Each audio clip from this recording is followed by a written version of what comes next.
প্রতি সম্মান দেখানোর জন্য আজকে আমি আপনাদের কাছে চলে এসেছি।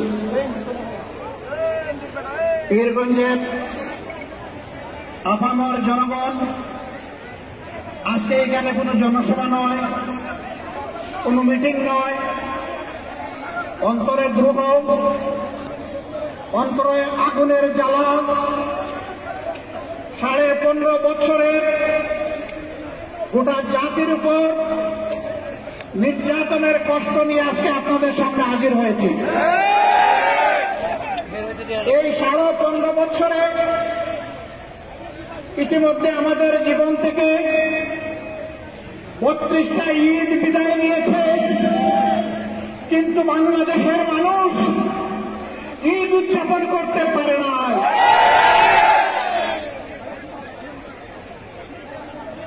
জায়গায় জায়গায় খুন, হত্যা, ধর্ষণ, লুণ্ঠন, মানুষের উপর সীমাহীন নির্যাতন, জুলুম গোটা জাতির শ্বাস বন্ধ করে দিয়েছিল। আল্লাহ তাআলার অশেষ মেহেরবানি, গত 4 তারিখ আল্লাহ তাআলা এই জাতির শ্বাস ফেলার সুযোগ করে দিয়েছেন। এটাকে সকলেই বলছেন বাংলাদেশের দ্বিতীয় স্বাধীনতা যুদ্ধ। আর এই যুদ্ধের মহানায়ক আপনাদের সন্তান, আমাদের সন্তান আবু সাঈদ। আমি আমার পক্ষ থেকে, আমার দলের পক্ষ থেকে আবু সাঈদের প্রতি ভালোবাসা, কৃতজ্ঞতা এবং শ্রদ্ধা নিবেদন করছি। আমরা এসেছি তাদের মা বাপের মুখ দেখতে, আমরা এসেছি তার আপনজনদের মুখ দেখতে। সেই গর্বিত সন্তান জাতিকে মুক্তির পথ দেখানোর জন্য হাতগুলো পাখির ডানার মতো দুই দিকে দিয়ে বুক চেপে দাঁড়িয়ে বলেছিল, বুকের ভিতরে টেপা দেওয়া, তোদের ইচ্ছা হবে আমার মুখে গুলি কর। ভাষণরা তার মুখের কথা শুনেছে, বুকের ভাষা বুঝতে ব্যর্থ হয়েছে। এই জন্য এদেশে আপামর জনগণের ট্যাক্সের টাকায় কিনা অস্ত্র আর ভুলের দিয়ে আমাদের কলিজার টুকরার কলিজাকে ঝাঁঝরা করে দিয়েছে। আমরা ধিক্কার জানাই। এই কাজ যারা করেছে তারা মানুষ নয়, তারা পশু। এই পশুদের বিচার অবশ্যই হবে এবং ইনশাআল্লাহ বাংলার মাটিতে এদের বিচার হবে। শুধু গুলি করা নয়, এই গুলির নির্দেশদাতাদেরও বিচার হতে হবে, ষড়যন্ত্রকারীদের বিচার হতে হবে। বিচারের একটা অংশ ইতিমধ্যে হয়ে গিয়েছে, আর তার আগে টের পেয়েছেন। আলহামদুলিল্লাহ। তুইজ্জু মান তাশাউ ওয়া তুযিল্লু মান তাশাউ বিয়াদিকাল খায়র। ইজ্জত এবং বেইজ্জতির চাবি কার হাতে? কল্যাণের পুষ্পফলক কার হাতে? আল্লাহ তাআলার হাতে। সেই আল্লাহ তাআলা সম্মান দেওয়ারও মালিক, অপমানিত করারও মালিক। আল্লাহ তাআলা ক্ষমতা দেন এবং ক্ষমতা নেন। ক্ষমতায় কে বুঝ থাকে নাই। বাংলাদেশের মানুষকে নিজের জমিদারির প্রজা মনে করা হয়েছে, তার চাইতেও নিকৃষ্ট কিনা দাস মনে করা হয়েছে এবং সেরকম আচরণ করা হয়েছে। এখান থেকে সকলের শিক্ষা নেওয়া উচিত। সম্মানিত ভাইয়েরা, আমি আর কথা বাড়াতে চাই না।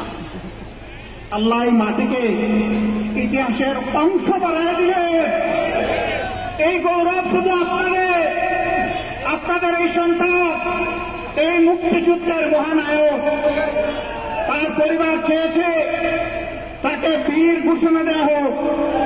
আমরা বলছি সে বীর নয়, সে তো মহানায়ক। কে ঘোষণা দিল না দিল তা জানি না, কিন্তু বাংলাদেশের 18 কোটি মানুষ এই ঘোষণা দিয়ে ফেলেছে। এটা জনগণের ঘোষণা, এটাই শ্রেষ্ঠ ঘোষণা। এরপরে যদি কোনো সরকার দেয় আমরা তাদেরকে মোবারকবাদ জানাবো। আমরা এসেছি সেই যুব সমাজকে অভিনন্দন জানাতে, এখান থেকে আপনারা বিশ্বাস করুন, দফায় দফায় জেল কেটেছি, নির্যাতিত হয়েছি। আমি এখানেই এদেশের লক্ষ লক্ষ মানুষ, আলিম উলামা, প্রতিবাদী কণ্ঠ সবগুলোকে স্তব্ধ করে দেওয়ার চেষ্টা করা হয়েছিল, কিন্তু প্রমাণ হয়েছে স্তব্ধ করতে চাইলেই স্তব্ধ করা যায় না। অভিনন্দন জানাই আবু সাইদের যারা সঙ্গী সাথী সেই যুব সমাজকে, সারা বাংলাদেশের যুবক যুবতীদেরকে, ওই যুবক যুবতীদের মা বাবাকে, ওই মাকে যিনি কুলের বাচ্চা বুকে নিয়ে বলেছেন সন্তানদের গুলি করে পাখির মতো মারা হবে, আর আমি মা হয়ে ঘরে বসে থাকবো, এটি আমার পক্ষে সম্ভব নয়।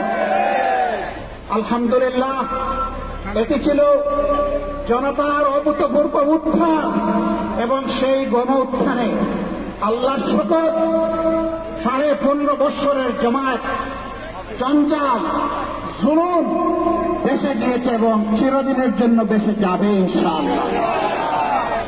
যারা এই জাতিকে অপমানিত করেছে তারা কখনো সম্মানিত হতে পারবে না। ক্ষমতায় শেষ করতে টিকে থাকার জন্য একদিন আগেও বেপরোয়া ভাবে 136 জন মানুষকে হত্যা করা হয়েছে। আমরা সেই সমস্ত মাদেরকে আমাদের পক্ষ থেকে সহানুভূতি এবং কৃতজ্ঞতা জ্ঞাপন করছি, যারা তাদের বুকের তন হারিয়েছে। বাবাদেরকে করছি, আমাদের সেই সমস্ত বোনদেরকে করছি যারা তাদের স্বামী হারিয়েছে, এতিম বাচ্চাদেরকে করছি যারা তাদের হক কবর, বোনদেরকে করছি যারা তাদের ভাই হারিয়েছে, ভাইদেরকে করছি যারা তাদের আপন ভাইকে হারিয়েছে। আপনাদেরকে অভিনন্দন, আপনাদের প্রতি জাতি কৃতজ্ঞ। আল্লাহ আপনাদেরকে সবরে জামিলা থাকুন। যুব সমাজকে অভিনন্দন আবারও জানাই।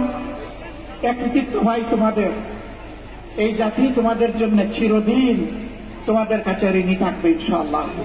কিন্তু তোমাদের প্রতি আমার অনুরোধ, ছেড়ে দিও না এই জাতিকে, ঠিক চোখ চোখ দিয়ে থাকিয়ে থাকো। আগামীতেও দল যেন স্বৈরাচার হয়ে উঠতে না পারে। আগামীর বাংলাদেশ যেন হয় স্বৈরাচার মুক্ত বাংলাদেশ, মুক্ত বাংলাদেশ, ইনসাফের বাংলাদেশ, প্রত্যেকটি নাগরিকের গর্বের সাথে বেঁচে থাকার বাংলাদেশ। আমরা সেই বাংলাদেশের অপেক্ষায় থাকলাম। আবারও আপনাদেরকে অনেক সালাম, অনেক শুভেচ্ছা, অনেক অভিনন্দন, অনেক কৃতজ্ঞতা। আপনারা দোয়া করবেন আমাদের এই মজলুম দল আপনাদের পাশে, জনগণের পাশে, জাতির ক্রান্তি লগ্নে সুখে এবং দুঃখে উভয় অবস্থায় যাতে আপনাদের পাশে থাকতে পারে আমাদের জন্য দোয়া করবেন। আপনাদের এই ভালোবাসার জন্য আমি অভিভূত। আপনারা কষ্ট করে এসেছেন, আমার পক্ষ থেকে আপনাদেরকে কিছুই দেওয়া সম্ভব নয়, শুধু কৃতজ্ঞতাটুকু আর শুধু ভালোবাসাটুকু। এর সাথে মহান রবের দরবারে দোয়া করি, হে আল্লাহ, তারা দেশকে ভালোবেসে, তোমাকে ভালোবেসে এখানে এসেছে, তুমি তোমার কুদরতের হাত দিয়ে তাদেরকে অফুরন্ত যাজা দিয়ে দাও, দুনিয়ায় দাও, আখেরাতে দাও, আর এই মাঠের মর্যাদা তুমি বৃদ্ধি করে দাও। আল্লাহ হাফেজ। বাংলাদেশ জিন্দাবাদ, বাংলাদেশ জামাতে ইসলামী জিন্দাবাদ। আসসালামু আলাইকুম ওয়া রাহমাতুল্লাহ।